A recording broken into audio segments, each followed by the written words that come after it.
આજે માણસ અને આપણે સૌ પ્રગતિ ઈચ્છીએ છીએ, તો પ્રગતિ માટેનો માર્ગ કયો છે? પ્રગતિનો સાચો રાજમાર્ગ તો શ્રમશીલ બનવું એ છે.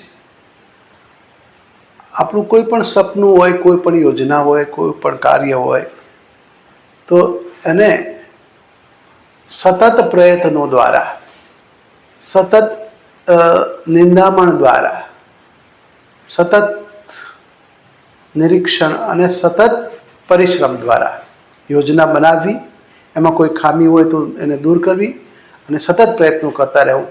આ જ ભાગ્ય નિર્માણનું, સફળતાનું સૂત્ર છે, ચાવી છે, જે આપણા જીવનમાં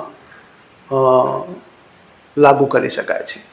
અને એનાથી ધનવાન બની શકાય છે, કલાકાર બની શકાય છે, બુદ્ધિમાન બની શકાય, લેખક બની શકાય, કલાકાર બની શકાય, જે બનવું એ બની શકાય છે. તો બધા જ માણસો આ રસ્તો અપનાવે છે. એનો કોઈ શોર્ટકટ નથી. શ્રમશીલ રહેવું, શ્રમશીલ બનવું, સતત પ્રયત્નો કરવા, યોજના બનાવીને કામ કરવું, એમાંથી ભૂલો સુધારવી, એને સરસ રીતે ફરીથી આયોજન કરી અને એમાં ધ્યાન આપવું અને સતત પ્રયત્નો કરવા, એ જ સફળ જીવનની ચાવી છે. અને એ સફળતાની રસ્તો છે.